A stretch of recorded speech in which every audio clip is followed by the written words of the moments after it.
Yeah, please excuse the grungy appearance this morning, but I've had an idea. And you know, when you get an idea and you just want to write it down as soon as possible, or in this case, make a video.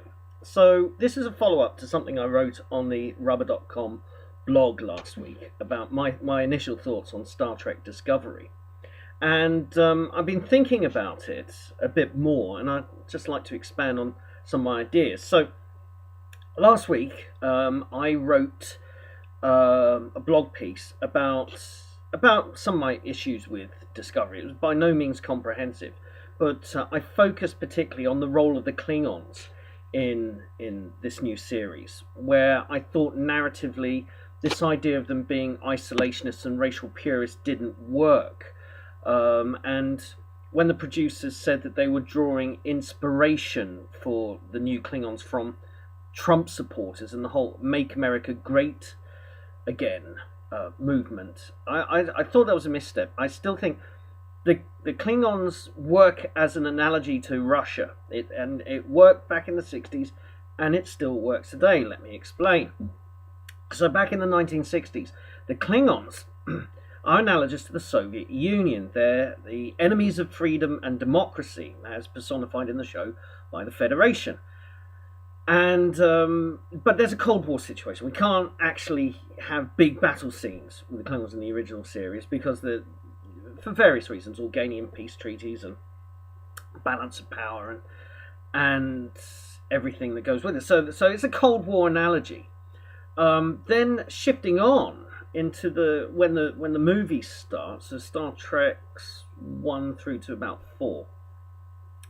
The Klingons still function as a kind of substitute for the Soviet Union. I mean, they're dealt with very much in Star Trek 3. They're still trying to grab weapons. They're still trying to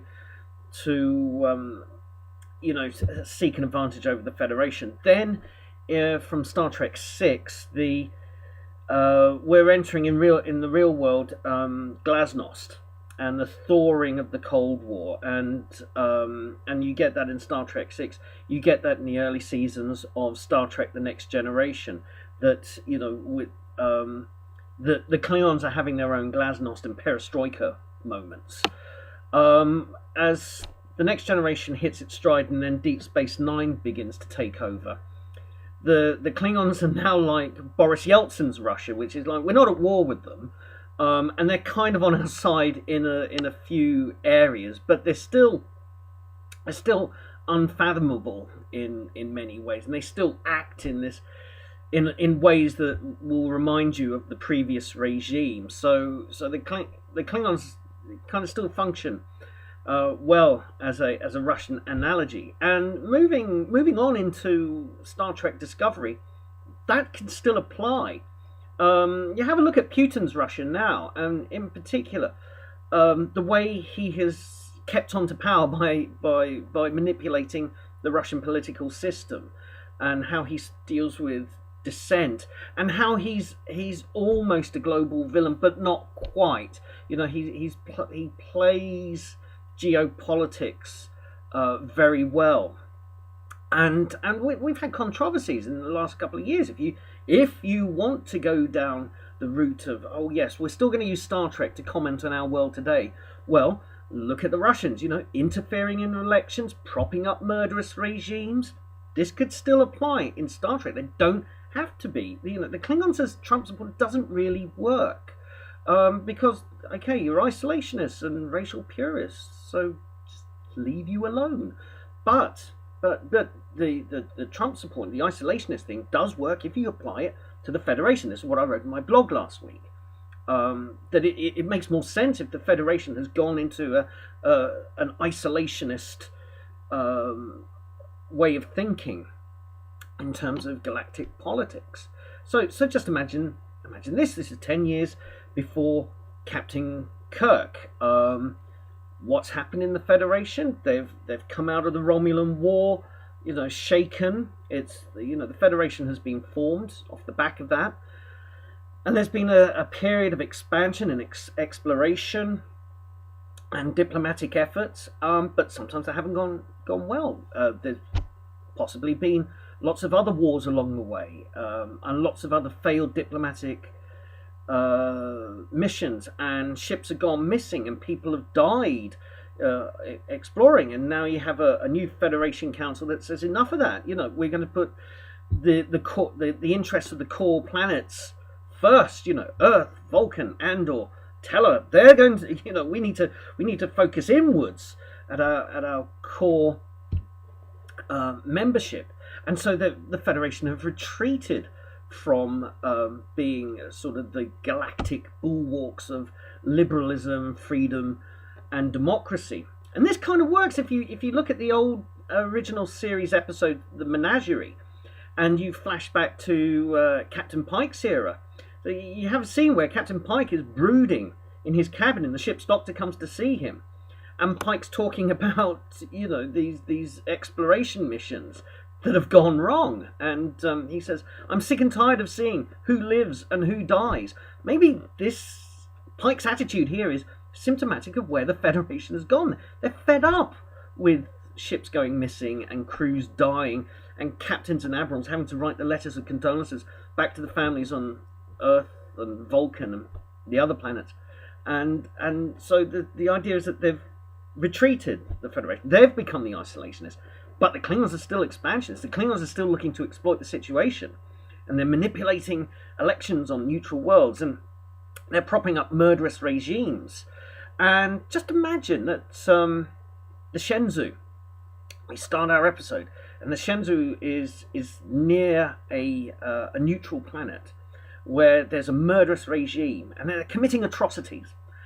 And, of course, the Shenzhou's close to where the action's happening. And they can kind of see events on this planet unfolding. And they're asking Starfleet, what's our policy? And Starfleet's policy is the government's policy, which is don't interfere. And they're seeing all these refugees and the people dying.